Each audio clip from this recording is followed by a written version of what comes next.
Voluntary వ్యవస్థపై తిరుపతి జిల్లా Kalahasti TDP MLA అభ్యర్థి చేసిన వ్యాఖ్యలను ఖండిస్తూ మీడియా సమావేశం ఏర్పాటు చేసిన విజయనగరం జిల్లా శృంగవరపుకోట నియోజకవర్గ వైసీపీ ఎమ్మెల్యే అభ్యర్థి కడుబండి శ్రీనివాసరావు. ఈ సందర్భంగా వైసీపీ ఎమ్మెల్యే అభ్యర్థి కడుబండి మాట్లాడుతూ కరోనా కష్టకాలంలో ఎనలేని సేవలందించిన వాలంటరీ వ్యవస్థను కాళహస్తి నియోజకవర్గ టీడీపీ ఎమ్మెల్యే అభ్యర్థి చేసిన వ్యాఖ్యలు సరైనవి కావని, వాలంటీర్లను టెర్రరిస్టులుగా అభివర్ణించటం చాలా దారుణమని, రాష్ట్రంలో ఎనలేని సేవలందిస్తున్న వాలంటీర్లను ఈ రకమైన వ్యాఖ్యలు చేయటం బాధాకరమని అన్నారు. మన రాష్ట్రంలో వాలంటరీ వ్యవస్థ, సచివాలయ వ్యవస్థ ఈరోజు ఎంతగానో సేవలు అందిస్తున్నాయి. అలాంటి వారిపై టీడీపీ నాయకులు ఎలాంటి లేనిపోని వ్యాఖ్యలు చేయటం సరికాదని, ఇలాంటి వ్యాఖ్యలు చేసిన వారిపై ఎన్నికల సంఘానికి ఫిర్యాదు చేస్తామని తెలియజేశారు. ఈ కార్యక్రమంలో డీసీసీబీ చైర్మన్ నెక్కల నాయుడు బాబు, ఎంపీపీలు, జెడ్పీటీసీలు, వివిధ హోదాల నాయకులు పాల్గొన్నారు. తిరుపతి జిల్లాలో కాళహస్తి నియోజకవర్గంలో తెలుగుదేశం పార్టీ తరఫున రేపు ఎమ్మెల్యే అభ్యర్థిగా పోటీ చేస్తున్న వ్యక్తి వ్యాఖ్యలన్నీ కూడా ఈ యావత్ ఆంధ్ర రాష్ట్ర ప్రజలందరూ కూడా వాటిని ఖండిస్తున్నారు. వైఎస్ఆర్ కాంగ్రెస్ పార్టీ తరఫున ఈరోజు వాలంటీర్ వ్యవస్థ గురించి ఆ ఒక్క ఎమ్మెల్యే అభ్యర్థి కాదు, ఆ పార్టీ అధినేత భావాలు ఏమున్నాయో ఆ భావాలు, వాళ్ళ ఆలోచనలన్నీ కూడా ఈ తెలుగుదేశం పార్టీ తరఫున పోటీ చేయబోయే అభ్యర్థులందరి నోట్లోంచి వస్తున్నాయి. అయితే రేపు రాబోయే 5 సంవత్సరాల్లో ప్రజలకు ఏం చేస్తాము, ఏ విధంగా ఈ రాష్ట్రాన్ని అభివృద్ధి చేస్తాము, ప్రజలకు ప్రభుత్వం ఎలా పెద్ద దిక్కుగా ఉంటుంది అనే అంశాలు చెప్పాల్సిన సమయం. అయితే తెలుగుదేశం పార్టీ, జనసేన, బీజేపీ ఈ 3 పార్టీలు కలిపి పొత్తు పెట్టుకుని 2014లో ఏమేమైతే ప్రజలకు చెప్పారో ఆ చెప్పినవన్నీ అబద్ధాలని, ఒక్క హామీ కూడా నెరవేర్చకుండా 5 సంవత్సరాల పరిపాలన అందించి ప్రజలతో చీకొట్టించుకొని కేవలం 23 ఎమ్మెల్యే సీట్లు వచ్చాయి వాళ్ళకి. అయితే ఇప్పుడు మళ్ళీ 2024లో ఎన్నికలు బరిలో దిగుతూ అదే టీము తెలుగుదేశం, జనసేన, బీజేపీ ఎన్నికలకి వెళ్తూ ప్రజలకు ఏం చేస్తామని చెప్తే ప్రజలు ఎలాగో నమ్మే పరిస్థితులు లేరు. సో ప్రజలకు ఏం చేస్తామన్నది మనం చెప్పడం మానేసి జగన్మోహన్ రెడ్డి గారిని, మా పార్టీ నాయకుల్ని విమర్శించుకుంటూ దుష్ప్రచారంతోనే రేపు ఎలక్షన్లో గెలవాలనే ఆలోచనతో ఉన్నారు. అయితే ఎన్నికల ప్రక్రియలో ప్రతి పార్టీ రెండో పార్టీని విమర్శించడం, వారి తాలూకా భావాలని, వాళ్ళ తాలూకా విధానాలని విమర్శిస్తూ ఎలక్షన్కి వెళ్ళటం అనేది అది సహజంగా జరిగేది. అయితే ఇప్పుడు పార్టీని విమర్శించడం మానేసి ఈరోజు ప్రభుత్వంలో ఒక అద్భుతమైన వ్యవస్థ వాలంటీర్ వ్యవస్థ.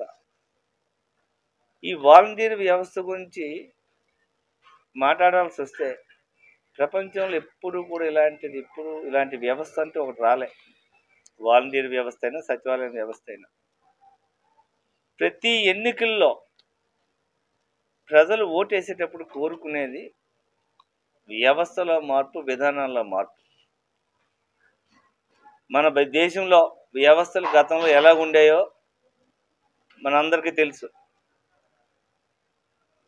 ఆ వ్యవస్థలు మారాలని, విధానాలు మారాలని గతం వ్యవస్థలోకి వెళ్దాం. ఇంతకుముందు ఎన్నో ప్రభుత్వాలు మనం చూసాం. కేంద్ర ప్రభుత్వం, రాష్ట్ర ప్రభుత్వం ప్రజలకు సంక్షేమం అందించడానికని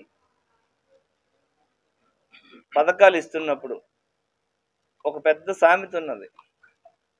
ఢిల్లీలో ఒక పేద కుటుంబానికి కేంద్ర ప్రభుత్వం, రాష్ట్ర ప్రభుత్వాలు కలిపి ఒక 100 రూపాయల నోటు పంపిస్తే అది పేదోడికి చేరేటప్పటికి 10 రూపాయల నోటు కింద మారిపోతుందని ఒక పెద్ద సామెత ఉంది. అంటే ఈ 90 రూపాయలు వ్యవస్థలోనే వ్యవస్థే 90 రూపాయల అవినీతిని 90 రూపాయలు తీసుకుని అవినీతి ప్రక్రియలు చేసేది. గతంలో జన్మభూమి కమిటీలైనా పూర్వం ఉన్న వ్యవస్థలైనా మీకు అందరికీ తెలుసు.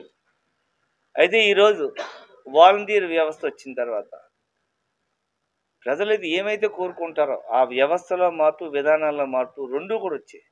సచివాలయ వ్యవస్థ, వాలంటీర్ వ్యవస్థ. ఈరోజు పూర్వం సామెతలాగా 100 రూపాయల నోటు పేదోడికి వెళ్ళేటప్పటికి 10 రూపాయల నోటు కూడా మారిపోవడంలే. ఇప్పుడు 3000 రూపాయల పెన్షన్ ఉన్నది. 3000 రూపాయలు ఒక్క రూపాయి అవినీతి అవ్వకుండా మొత్తం 3000 రూపాయల పెన్షన్ వెళ్తుంది. ఈరోజు ప్రతి ఒక్క పథకం ఒక్క రూపాయి అవినీతి లేకుండా ఈరోజు చక్కగా ప్రతి కుటుంబానికి వెళ్తుంది. దానికి ప్రత్యక్ష సాక్ష్యం ఈ ఎస్కాట్లో నేనే. 86,000 కుటుంబాలు ఉంటే 80,000 కుటుంబాలను కలిశాను గడప గడపకి మన ప్రభుత్వంలో. ఏ ఒక్క కుటుంబంతో మాట్లాడినా అమ్మ మీకు వచ్చే ఏ పథకంలోనైనా పెన్షనే కాదు, అమ్మఒడి పథకం ఉన్నది, చెయ్యూత పథకం ఉన్నది, వైఎస్ఆర్ ఆసరా ఉంది, రైతు భరోసా ఉంది. ఇవి కాకుండా ఇంకా ఎన్నో పథకాలు ఉన్నాయి. ముఖ్యంగా అది అందే పథకాలు ఈ 5. ఏ కుటుంబానికి వెళ్ళినా కనీసం అందులో 3 నుంచి 5 పథకాలు, కొంతమందికి అయితే పేదలకి ఇల్లులు, విద్యా దీవెన ఇవన్నీ కలుపుకుంటే 7-8 పథకాలు అండి. ఏ ఒక్క కుటుంబం కూడా రూపాయి మా దగ్గర లంచం ఎవరైనా తీసుకున్నారని అర్హత ఉన్న ప్రతి ఒక్కరికి పథకం ఇల్లు కదలకుండా వచ్చిందని ప్రతి ఒక్క కుటుంబం మాకు చెప్పింది. ఎవరి ద్వారా వచ్చింది అంటే వాలంటీర్ ద్వారా.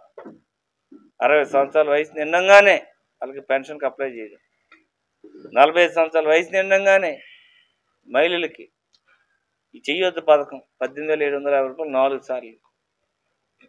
ఇలా ఏ పథకం తీసుకున్నా రూపాయి అవినీతి లేకుండా అందించగలగడం అనేది ఈ దేశ చరిత్రలో ఎప్పుడు జరగలేదు.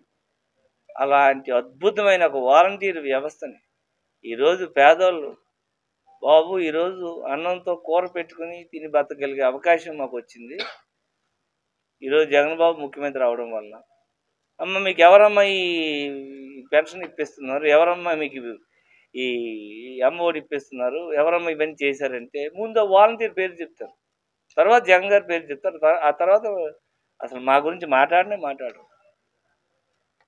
అలాంటి అద్భుతమైన వాలంటీర్ వ్యవస్థ కరోనా టైంలో ప్రపంచం అంతా గడగడలాడిపోతూ ఉంటే వాళ్ళ కుమారుడు లోకేష్ కానీ, అదేవిధంగా పవన్ కళ్యాణ్ గారు కానీ వీళ్ళు అసలు ఆంధ్రాలోనే ఉన్నారా? హైదరాబాద్లో చక్కగా అక్కడ ఉండి వాళ్ళ ఇళ్లలోనేమో ఐసోలేషన్ అనుకుంటే వాళ్ళకి డాక్టర్లు తెప్పించుకుని వైద్యం అక్కడ చేసుకున్నారు. కానీ ఈ కరోనా బాధితులకి నేరుగా ఇంటికి వెళ్ళి వాళ్ళకి రేషన్ ఇచ్చి, వాళ్ళకి మందులు ఇచ్చి, ఆ టైంలో కోవిడ్ ఐసోలేషన్ సెంటర్స్ అని, అదేవిధంగా ఇంకా వాళ్ళకేమో ఎవరెవరైతే ఈ కోవిడ్ ఉన్నారో వాళ్ళ చుట్టుపక్కల ఉన్న వాళ్ళకి కూడా అవేర్నెస్ తీసుకొచ్చి ప్రతి ఇంటికి వెళ్ళి వాళ్ళకి హాస్పిటల్లో వైద్యం చేయించుకునేదానికి మొత్తం చేసింది ఈరోజు వాలంటీర్ వ్యవస్థ. భారతదేశంలోని 140 కోట్ల జనాభా ఉంటే 5 కోట్ల పైగా ఉన్న ఒక ఆంధ్రప్రదేశ్లో మాత్రమే ప్రజలందరూ కరోనాలోని బతికి బట్టగట్టగలిగారు. దానికంతటి కారణం వాలంటీర్లు. అలాంటి వాలంటీర్ల మీద ఈరోజు దండయాత్ర చేస్తే ఏ కుటుంబం కూడా ఈ తెలుగుదేశం కానీ, జనసేన కానీ, బీజేపీని కానీ ఈ కాంబినేషన్ ఎవ్వరూ క్షమించరు. ఎందుకంటే ఈరోజు వాళ్ళ జీవన ప్రమాణాలు